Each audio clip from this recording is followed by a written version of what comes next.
Incarcerated individual at East Arkansas Regional Unit. This call is subject to recording and monitoring. To accept this free call, press 1. To refuse the thank you for using Securus. You may start the conversation now. Hello, everybody. So I just connected with Lynn Penn. My name is Scarlett, and we're going to be conducting part 2 of our live stream interview that we started last week. So welcome back to everyone who is seeing this. How are you doing today, Alan? I'm doing great. How you doing, Scarlett? I'm doing good. Happy to be here. Happy to talk to you. So I've heard through the grapevine that there's some news you have to share with everyone before we fully start. Yes. We were, me and Ms. Marsh is in the process of obtaining this attorney, hiring this attorney, and it's from the Castle and Sabrella law firm. I think I butchered them names, but we're in the process. But like I said, we need donations and we need funds. But this guy sounds really good, like he could be somebody that could help us. Also, I got in the mail from a place in Chicago called Exoneration Project. Just out of the blue. So they wrote me and wanted me to write everything down that happened. So I did that. And I sent it in, and I gave them a hashtag so they could link up to Arkansas Nightmare of Injustice. So I was trying to share that with everybody. So it looks like we're moving. We're moving on ahead. The information is that we got more people in Arkansas Nightmare of Injustice group. The group number is up to 50. So we're moving along. We just hopefully, I'm praying that everybody start, sharing the story with people, and if you got somebody, ask them to give 10 people. If they got somebody, ask them to get 10 people to watch it, because it's very important that we get the views. Gotcha. That's good to hear. That's really exciting, actually. So, on the topic of that, as people who were in the live stream last week know, we get 30 minutes with you. We only get a limited amount of phone calls, and they're limited to 30 minutes. So the breakdown for tonight, we're going to be talking about your legal battle for the last 40 years, what life since where we left off the last time we talked to you, where your life story has played out since then, your legal struggles, and everything since then. So we have about 20 minutes to talk about that. And then Alan is actually going to sing a song for us that we are going to be also spreading onto TikTok, Instagram, YouTube. We're going to be using hashtag I am Lynn Penn, hashtag Nightmare of Injustice. So we're going to be trying to spread that. So anyone who hears it tonight, please make sure to help us spread that as well on our YouTube and other social medias, especially Facebook. Facebook has been blowing up a lot, like Alan mentioned. You guys have been killing it on Facebook, joining our group. We went up from 21 members to 50 in just the last 11 days. So we feel the support. We really appreciate it. And we just got to keep this momentum going. So Alan, I'm going to turn it back to you. And I wanted to ask a couple questions. Since last we talked about while you were in court, what the legal support and everything you went through there was. So what was it like since you've gotten to prison? How have you, inside of prison, been able to attempt and fight for years to get yourself represented again, to potentially be free again someday? What does that look like from the inside? Well, when I came through the door, I was, I was 11th grade dropout. So I had to go back to school and get my GED, and I did that. So I did 2 years of home study to be a paralegal. I graduated. Yay. I also did administrative law and UAPB to, bring so I could get very acquainted with the law. So, I had a lot of, ups and downs, when I first got here, I don't know if everybody know this story, but when I first got here, I had a guy come up to me and tell me that he committed my crime, just out of the blue, to say, hey, I did that. So I was like, for real? And he was like, yeah. So I said, hey, you got to do the right thing. You got to do right by me. So he did. He wrote the prosecutors. He wrote the news media. He wrote anybody that he could think of. He wrote them, and so he signed up. He wrote out a sworn affidavit. He signed it up front, and all of a sudden, it just got weird.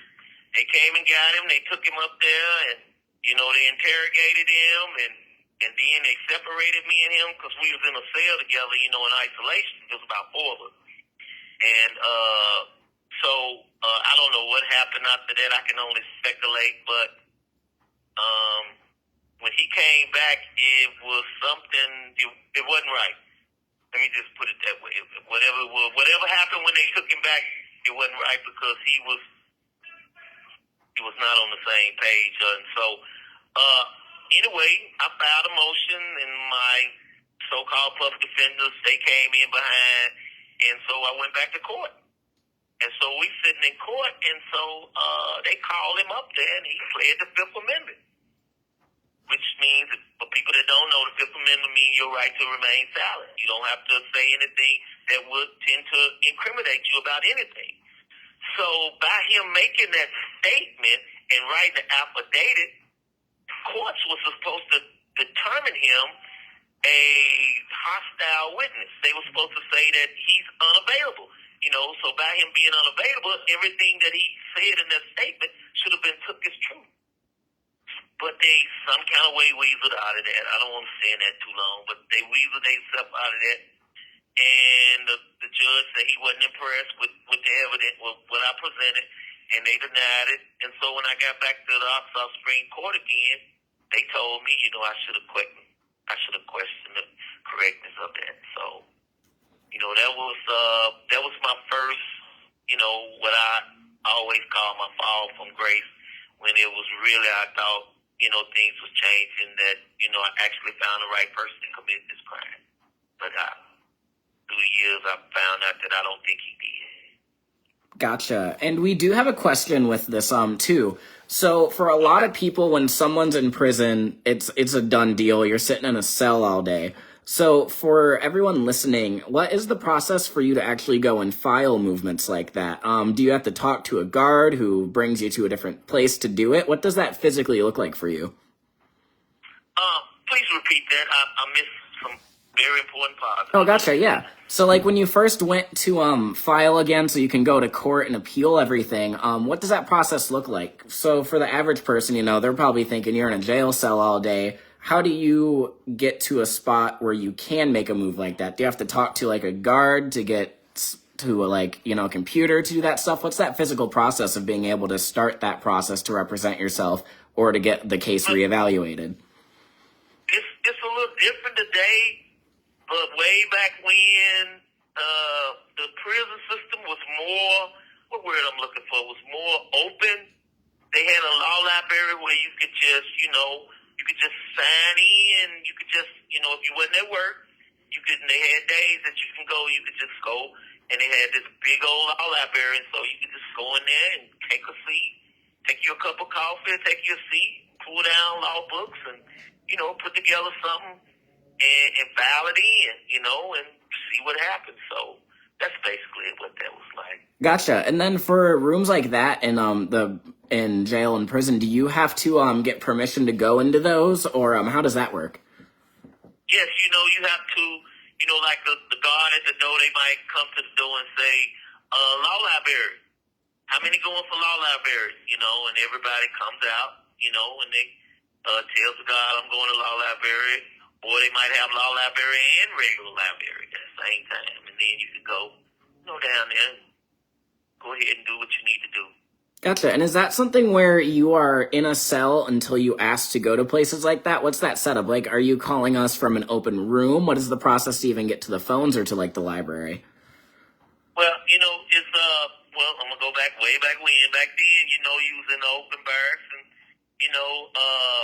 in being in the open barracks, it was really better, because you can interact with, everything is mostly locked down today, and that's why you see all these suicides and all this pressure and drugs and stuff that's getting people today, because, it's really, everything in this is just locked down now. Instead of back then, you had more room to, move and go here and go there, and all you had to do is just ask, and if it wasn't nothing out the way or out the question, you'd be granted permission to go and do this. Gotcha. Do you feel like, through your experience or from things you've heard from others as well, that there is a system in place that gives people a chance to appeal, to get reevaluated. Do you feel like there's a fair opportunity there, or do you feel like with how the prison system currently is, it's a super intensive uphill battle, or do you feel like it's a pretty even field? No, I think I want to say 1996, somewhere in there, they had a law that came down. It was called the Anti-Terroristic Death Penalty Act. And what that act did was it suppressed people from being able to challenge their case. So up until 96, I want to say Bill Clinton, I think that was in his last term, and I want to say his administration was the one that was behind that, and it made it more difficult for people. But listen, the way today's law is today, it's generated to get finality. They want, once you come to prison, they want it over with. They don't really care whether you're innocent or guilty. They don't care about that. So it's today is more harder on a person. That's why I'm having to fight. That's why I'm going through the things I'm going through right now. That's why I've been suing them to get the crime lab. You know, they actually hired an attorney to fight me over not giving me things, my records that's due to me, which I'm entitled to. So, you know, today is harder. You know, back then it was, before that 96 Act was implemented, that shut down a lot of avenues for people to be able to fight. Because listen, you know, I know everybody want to believe that everybody behind these walls are guilty. You know, don't nobody want to believe that the government drops the ball. Sometimes intentionally, sometimes unintentionally. You know, but the ball gets dropped and people are locked up, like me, that hadn't did anything, you know, to deserve to be locked up. So yeah, that's how that goes. Gotcha. So to kind of flip the energy, you know, because I know you're such a energetic, happy guy, you want positivity to go out. Do you have any victories that you want to share throughout your time representing yourself, or in these last 40 years, anything that has brought you hope or joy through your efforts? Yeah, you know, I was telling Miss Marsh earlier today that, you know, I only had 11th grade education, and I've been close to proving my innocence, you know, numerous of times, and some of the times that I didn't was because of errors that I made, you know, probably some errors that a real attorney would have made, you know. So that's what gives me hope, you know, knowing that I can, you know, turn this around. But, you know, I mean, being pro se, and for people that don't know what pro se is, that means that you are being your own attorney in post-conviction. That's what they call you, pro se. Being a pro se person, the courts really look down on you. You could have me and a paid attorney could have the exact same argument, and they would probably give him way more credence than they would give me for any motion or act that we would file. Gotcha. So do you feel like it's possible to educate yourself enough to avoid using attorneys and to be able to do it all on your own? Do you feel like that is something they give you enough resources to do? Yes, you know, the law is hard on people. They have a saying, it's unwritten, but they say ignorance of the law is no excuse. So people that's out there committing crimes, or people that's thinking about committing crimes, you need to know the law. Because if you don't know, if not knowing, it's bad. Because they do not say, okay, he ain't got no education, let's give him a little leeway. No, they don't do that. You know, so people have to, even if you're on the street, you have to know the law. You have to, even if you ain't committing crimes, you need to know your rights. You need to know your constitutional rights, you know, to make it in this world, especially today.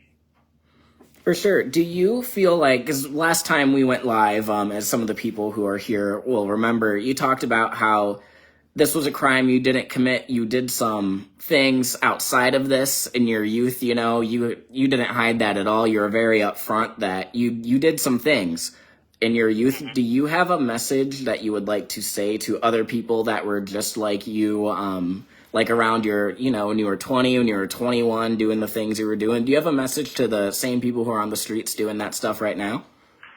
Yes, I do. Stop it. Stop it. You know, I mean, listen, I never would have dreamed in my wildest dreams that I would be, because the little things I was doing, you know, smoke a little pot, you know, have a million, gazillion girlfriends, you know, steal here, rob a little bit there, you know, sell a little drugs here, you know, just thinking, you know, that's just minor stuff, but the police, they hear this, and when they hear about you as an individual, they start watching you, and when they start watching you, you are going to be a suspect in things that you might not have did. Just think, if I would have never been in trouble before, if I wasn't a street person, I don't think they would have pursued me the way they did to just dump this on me. You know, I don't know if I told this story before, but I know I did on my series, and I'm going to tell it short. You know, I had a neighborhood girl tell me, she tried to give me money to leave. In her mind was, you know, this was modern day lynching. In her mind, it was like somebody pulled up to the Joneses' house with torches and people on horseback ride up saying, hey, send us Curtis out of there or we're going to set your house on fire. You know, just that's a lynching. So don't think for 1 minute that I didn't do it, so I don't have to worry about nothing. If you in them streets, if you run in them streets, you're susceptible to anything and everything, from dying to overdose to being falsely in prison. And nobody is going to care about you except for your family. And nobody else is going to care about you. So my message is to everybody, you know, hey, especially me as a color. You know, you already got Lucy pulling the football away from you halfway already before you even get there to kick it. So you know your margin of error is very slim. You know, you don't have a large margin of error. So that's my message. You know, I tell kids around here today, I'll be like, hey, listen, you know, it's not cool being in prison. Come down here, get work out, blow up, put some tattoos on. You missing out on so much. Just like me, 41 years, I missed so many things. I'm like a baby right now. If somebody took me out there into the streets, I'd be like a 2 or 3 or 4-year-old baby. You probably have to show me how to work almost little simple things around here. So that's my message to people. Stop it. Gotcha. As simple as that. Stop it. Do you feel like a lot of our viewers and people in the group are from the Chicago area? That's where me and Elizabeth are from. So there's a lot of that around here where people will say things like, you're just born into the streets. It's not as simple as leaving them. Do you feel like, in your personal experience, just because I think it's really interesting to hear other perspectives, obviously you weren't in the Chicago area, how do you feel like a lot of people in your situation, in your area where you grew up, do you feel like people were pulled into it, or it was people were just willing to jump in and kind of use that more as an excuse? What are your thoughts on being born into the streets? Well, let's face it, you know, poverty is a real thing. The ghetto is a real thing. The projects are a real thing. Mamas on drugs leaving their kids, that's a real thing. Trading them, selling them. Fathers find out a girl pregnant, he gone. You know, all that's real. You know, I you know, like I said, I talk to guys around here, and first thing they say, "Yep, my daddy." You know, I don't care nothing about him, but I come from a loving mama and a loving father.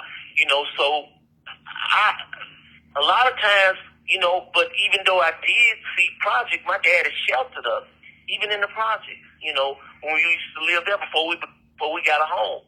So yeah, but if you have to take responsibility when you get of age, and you should see that you don't have to be that way. You know, you don't have to live in the streets because you're from the streets. You don't have to. You know, there's so many people out there, churches, volunteers, and everything. You know, I want to believe that. I want to believe that there's people out there that will help people if they ask for it. You know, closed mouth ain't gonna get fed at all.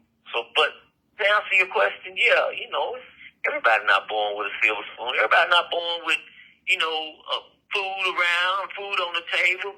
You know, it's little girls right now getting fondled while we on this phone talking about some old man and her mama trying to get some drugs or something right now.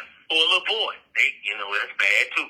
You know, so no, I mean, but I think you have to take responsibility sooner or later of your life because you only got one. Once you lose it, it's over. Gotcha. Do you, so on the topic of your great message at the start with finding this attorney and the processes you're going in right now, do you, when you think about that, do you think of just the right now, or are you already making plans for this goes well, I'm out, here's what I'm doing? Do you have any future plans for all of that? Yes, you know, you talking about for us, me being released? Or correct, after yes. I get released? Yeah, I wanna write a book, and I think it'll be interesting about what, you know, what I went through. Hope I get a screenplay or something like that, you know, and I don't know, I wrote a lot of songs. Maybe if I'm too old enough to sing them, maybe I might could sell them to people. You know, I got a lot of stuff that I can do well today that, you know, 40 years ago I couldn't do. So those are my plans. I want to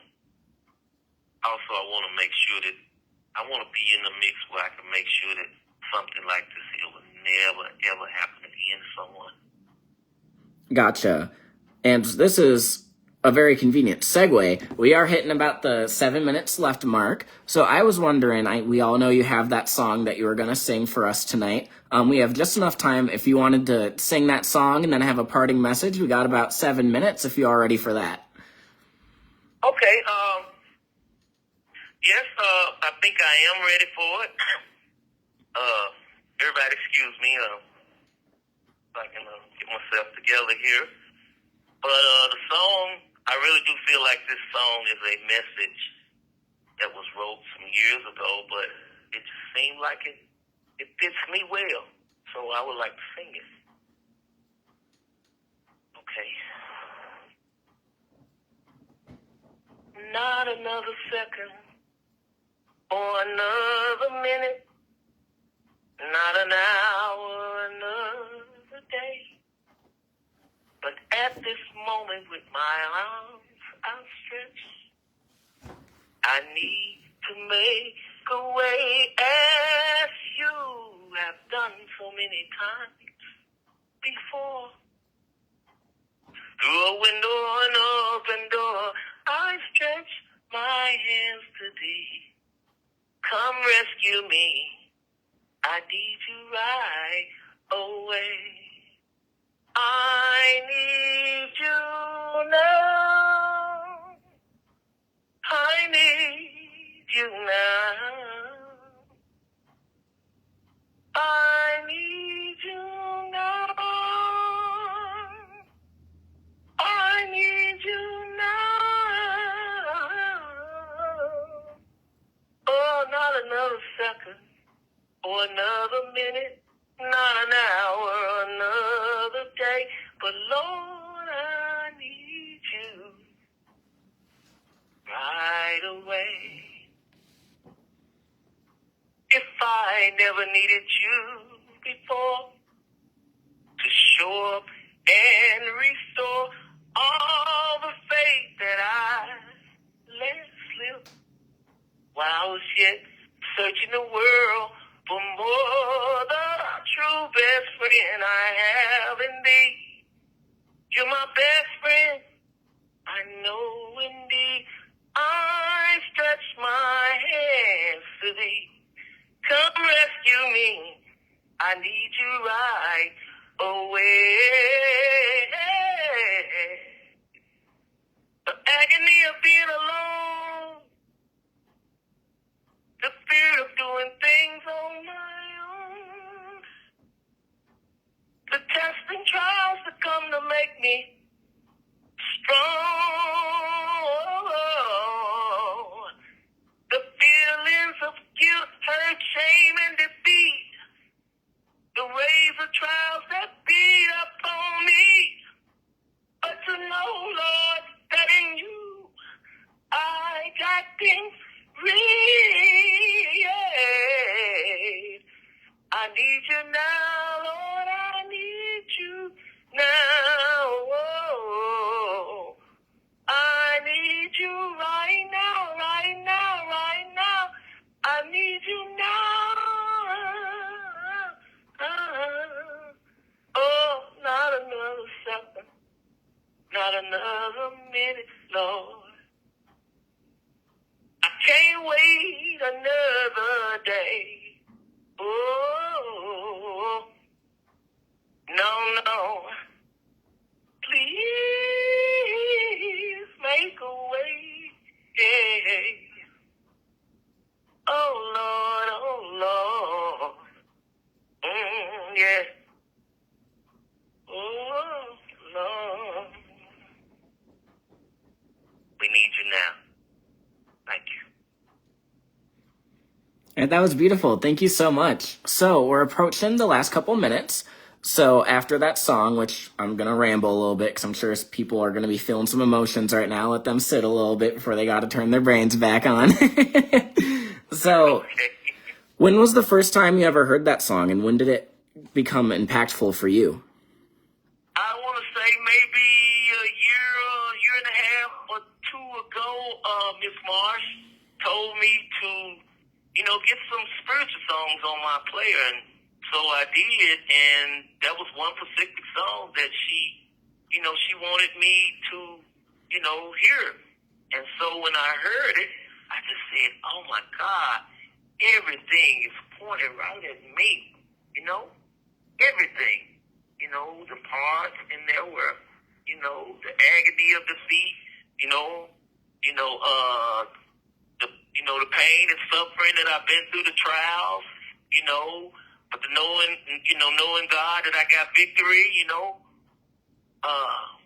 was a song that I needed I sung it when I was out one time in church, and I had everybody in tears, and that's kind of hard to do to bring a bunch of men to tears, but everybody felt the song, and I played the keyboard along with it. So yeah, that's how I came upon that song. Gotcha. That's an awesome story. We are at 2 minutes. So if you want any goodbye messages, any final statements you want to say to everyone, because we're about to get you have 1 minute remaining notification. So I just want to make sure you get what you want to say out. Yeah, I want to just say, I want everybody to watch Arkansas Nightmare of Injustice, the Alan Lynn Penn story, on YouTube, please go to our GoFundMe page and help us. We get effective sister counsel. We have a counselor in mind, but people have a job, they want to get paid. So, it's just as simple as that. And having that counselor, the only thing, I'm innocent of this crime. The only thing I'm not innocent of is being a black man in America. There's nothing I can do about that.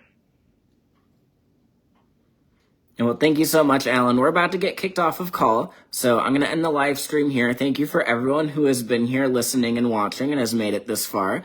And thank you, too, to everyone who is going to be watching the recording of this posted to all of our social medias. Thank you all for being here and engaging. I hope you all have a wonderful night.